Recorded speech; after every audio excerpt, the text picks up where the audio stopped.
నాకు భక్తి ఉందండి, భక్తి ఉందండి, భక్తి ఉందండి అని చెప్పడం చాలా సులువు.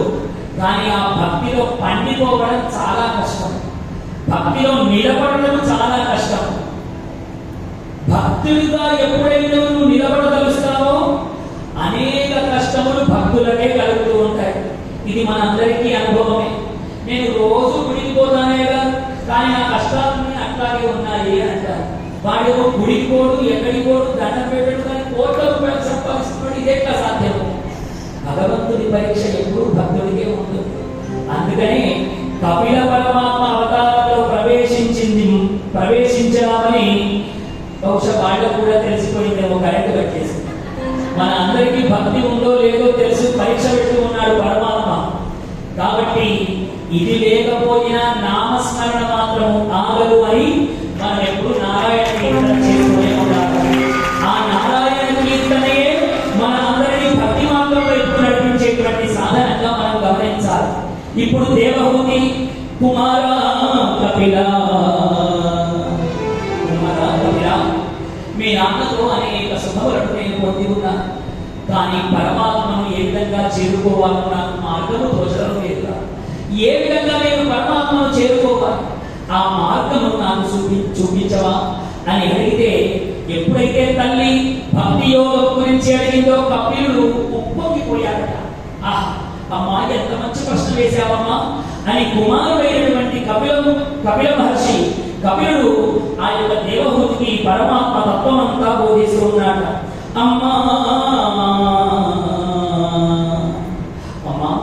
ఈ లోకంలో సామాన్యమైనటువంటి జనులు ముక్తి మార్గంలో వెళ్ళాలి అంటే ఒకే ఒక్క సాధనం అమ్మా, ఏ భక్తి సాధన. భక్తి యోగము ఎప్పుడైతే కలగజేసుకుంటాడో అప్పుడు మాత్రమే భగవంతుని వైపుకు వారి అడుగులు వడివడిగా సాగుతూ ఉంటాయి. భగవంతుని వైపుకు నడవగలుగుతాడు. అలాంటి వాడు మాత్రమే ముక్తి మార్గంలో వెళ్ళడానికి అవకాశం ఉంటుంది అని ఒక చిన్న చిరునవ్వు నవ్వి తల్లికి హితబోధ చేశాక, చేయగానే తల్లి అడిగిన భక్తి యోగం అంటున్నావు కపిల, అసలు భక్తి యోగం ఎట్లా చేయాలి అనేక ప్రశ్నలను అడిగిందట. తల్లి, అమ్మా దేవహూతి, ఎంత మంచి ప్రశ్న వేశావమ్మా. చాలా మంది ఈ కాలంలో ఇన్స్టెంట్ భక్తిని కోరుకుంటూ ఉన్నారు. ఇన్స్టెంట్ భక్తి అంటే అయ్యగారి దగ్గరికి వెళ్ళి, అయ్యా నాకు కష్టాలు ఉన్నాయి అంటానే, అమ్మాయి గారు ఒక్క 41 రోజులకి జపం చేయవయ్యా అంటాడు. వాడికి ఏదో సాంతన చేయడం వరకు ఆ 41 రోజుల సమయం ఇస్తాడు. వీడేమనుకుంటాడు, 41 రోజులకి రాముడు బాణం పట్టుకొని మా ఇంటికే వచ్చేస్తాడని అంత కోరికతో ఉండిపోతాడు. అంటే నువ్వు 41 రోజులు జపం చేస్తేనే రాముడు రావాలా మన ఇంటికి? ఎంత ఇన్స్టెంట్ భక్తిలో చూడండి. భగవంతుని గురించి తప్పించాలంటే జన్మ జన్మలు ఆయన గురించి తప్పిస్తే కానీ ఆయన యొక్క దర్శనం మనకు కలగదు. మరి అలాంటిది భగవంతుని చేరుకోవాలి అంటే ముందు ప్రయత్నపూర్వకంగా వాడి నామ సంకీర్తన అలవాటు చేసుకోవాలి. ప్రయత్నపూర్వకంగా నామ సంకీర్తన అలవాటు చేసుకోకపోతే ఎన్నటికీ భక్తిలో మనం రమించలేము. అమ్మా, ఆకాశమున సూర్యుడు ఉదయించు. ఆకాశంలో సూర్యుడు ఉదయిస్తాడమ్మా. ఆ సూర్యుడి యొక్క ప్రతిబింబము మన ఇంట్లో ఉన్న నీటి పాత్రలో పడుతుంది.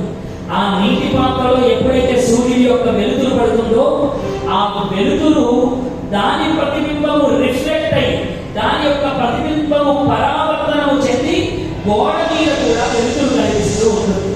ఇప్పుడు భక్తి మార్గంలో వెళ్ళాలనుకునేవాడు నేరుగా సూర్యుడిని చూస్తే, అమ్మో ఈ వెలుతురు నేను చూడలేదు కాబట్టి ఎన్నటికీ చూడనని పక్కకు తప్పుకుంటాడు. మొదలు ఎక్కడ చూడాలి? గోడ మీద ఉన్న వెలుతురుని చూస్తే, ఓహో ఇక్కడ ఏదో వెలుతురు ఉంది, ఇది ఎక్కడి నుంచి వచ్చింది? ఈ నీటి పాత్రలో నుంచి వచ్చింది. ఈ నీటి పాత్రలో ఎక్కడి నుంచి వచ్చింది? ఆకాశంలో ఉన్న సూర్యుడి నుంచి వచ్చింది. అంటే భక్తి మార్గం కూడా ఇన్స్టెంట్ గా భగవంతుడు కావాలంటే దొరికేటువంటిది కాదు. ప్రయత్నపూర్వకంగా నీవు పాలను తోడు వేసిన మాదిరిగా నీ మనస్సును భగవంతుని యందు చిత్తము చేత నిలిపిన నాడే ఆ భగవద్ అనుగ్రహం లభిస్తుందని మనకు శాస్త్రవచనములు చెబుతూ ఉన్నాయి. మన ఇంట్లో పూజ చేస్తే అమ్మ పంచామృతం తీసుకురండి అనగానే అద్భుతంగా మనకు ఎంతైతే తీయగలం కావాలో అంత మాత్రమే తేనె కలిపి, అంత మాత్రమే చక్కెర కలిపి ఉన్నటువంటి పెరుగు వేసి పాలు వేసి పంచామృతం తెస్తాం. దేవుడి మీద ఒక చుక్క పోసి మిగిలినంతా నాకు ఇష్టం కాబట్టి ఆరగించేస్తాం. పంచామృతంతో భగవంతుడిని మనం అభిషేకం చేస్తాం. అసలు పంచామృతంతో ఎందుకు అభిషేకిస్తాం పరమాత్మని అంటే, చూడండి, మీరు పంచామృతములలో పాలు, పెరుగు, తేనె, నెయ్యి ఈ పదార్థాలు ఉంటాయి. ఈ పదార్థముల యొక్క తత్వాన్ని మీరు ఆలోచిస్తే పాలు జడమైనటువంటి పదార్థాలు. పాలకు ఏం కూడా ఉంటుంది అంటే, పాలను కనుక సంస్కరించకపోతే, అంటే పాలను కనుక నీవు పలకరించకపోతే అవి పాడైపోతాయి.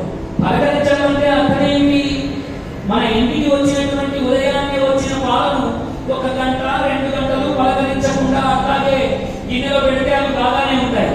3వ గంటలో పాడైపోతాయి. వాటిని అగ్ని సంస్కారం చేత పలకరించాలి. అమ్మ పాలు తాగున్నావా అని పలకరించాలి. ఆ అగ్ని సంస్కారము జడమైనటువంటి పాలకు అగ్ని అన్న సంస్కారమును మనం ఎప్పుడైతే అందిస్తామో ఆ పాలు 1 రోజు పూర్తిగా నిలువ ఉంటాయి. అలా నిలువ ఉన్నటువంటి పాలను మనం ఇంకా అద్భుతమైన పదార్థంగా మార్చాలి అంటే దాంట్లో కాసింత తోడు వేస్తే పాల కంటే కమ్మనైన మీగడతో కూడినటువంటి పెరుగును మనం పొందగలుగుతాం.